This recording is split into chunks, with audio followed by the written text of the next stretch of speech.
is Natalie for A Cherry on Top today, and it's Technique Tuesday. And this month we are focused on drips and splatters. So I am going to work with the splatter element here.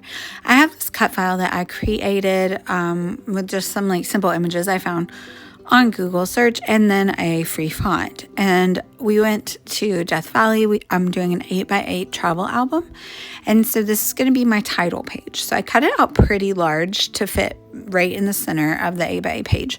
And I have the 6x8 papers from the Wanderlust Explorer collection by 49 and Market. And I am going to use my Distress Oxides, and we're going to do a lot of splattering with those. Those are super fun. They react with water. And so when you splatter with water, plain water, and roll it up, then you remove some of the color and it gives you this really oxidized look. First, I'm prepping my my background page. So I'm going to put this compass page at the top and the bottom, and it has like a little smear of like rust color on it. So I'm going to use that to kind of guide my color choices here. I'm going to go ahead and assemble it into an 8x8 size here. And then we're going to get to the ink blending. So I'm just using the guides on my glass mat to let me know what is an 8x8 size. And I just cut this out with my Cricut. Could do it on a silhouette as well.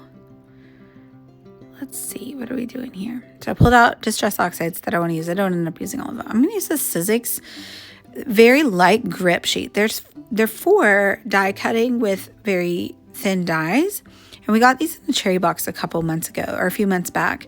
But I'm actually going to use them to hold my cut files still while I do ink blending. And they worked beautifully for that. And they did not hold on to them too much, so that they were very easy to peel off. So I definitely will be using this again.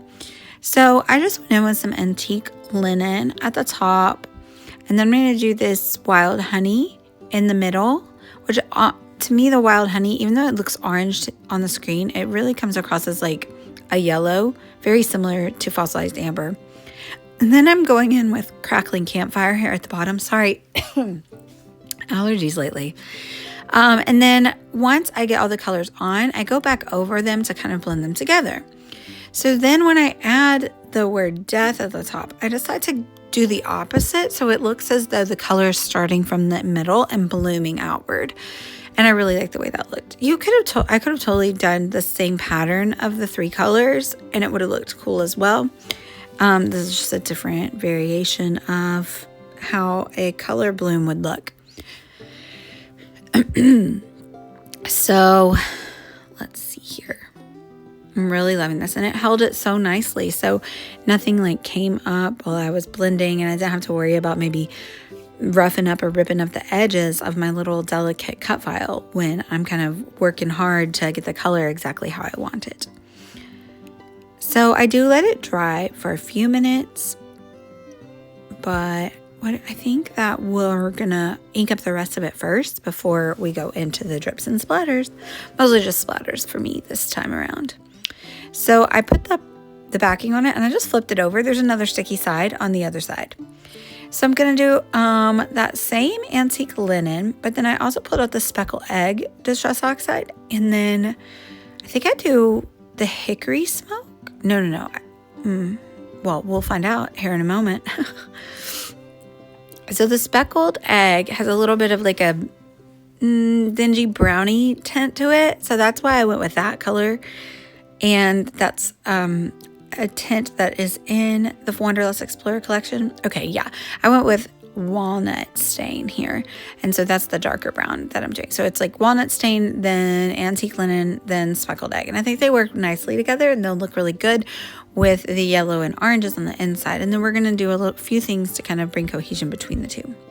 I'm just going back in with the other colors on top now and kind of making sure that everything's blended well.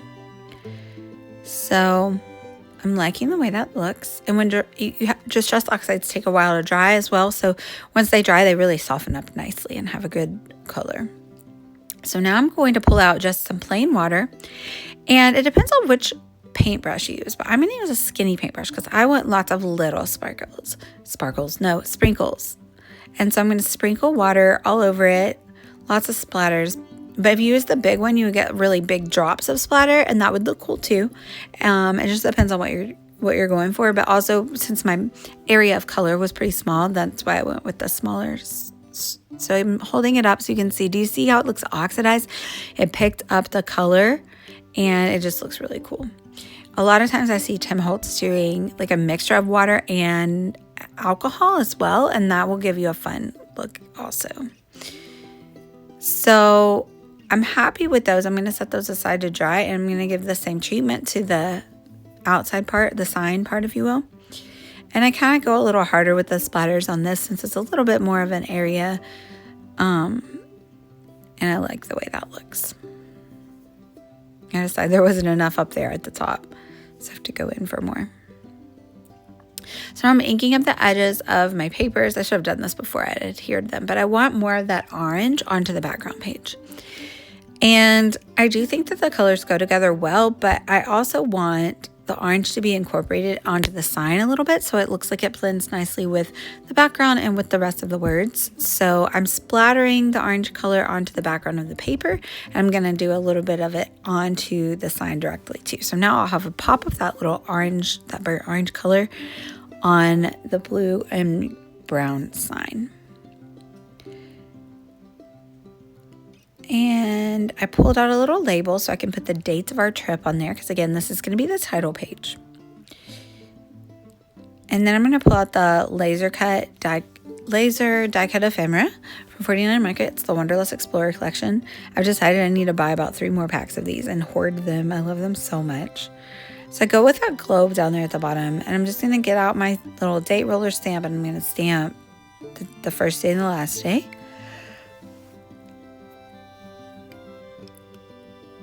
And that's just like a hand cut label that I pulled out of my stash. I'm sticking down the sign first, and then I'll fill it in with the title words. And if you like this video, check out my channel over at Natalie Dill. I'm Natalie Eubank Dill, I think, on YouTube here. And you can see more videos like this. I'm using my Nuvo adhesive to stick down the more delicate letters, so I don't have to go through every one with my tape gun. And everything's kind of nestled together, you know, so everything's touching just the smallest bit and overlapping just to bring cohesion to the page. And I pulled out like 3 tickets or some type of item from the laser cut, and then also another compass that kind of goes along with the black compasses on the top and bottom paper. I'm going to put those up there in that little corner. And then I wanted to bring in the darker color from the top and the bottom, so the black, and bring it into the middle since we don't have a lot of that. So you'll see me mixing the browns and then adding a little bit of black and going in for just a tad bit more splatter. And so this is adding the splatter on top of the existing splattered objects and not the plain clear water, and rolling them up. So instead of kind of removing the color with the plain water, I'm adding just additional bits of color here and there with the splatter. I hope you've enjoyed this layout. Let me know if you have any questions down below. It's super easy to do splatters and practice in a little book and get your hand for it. It won't take long for you to figure it out. I hope you enjoyed this. Thanks for watching, y'all. Bye.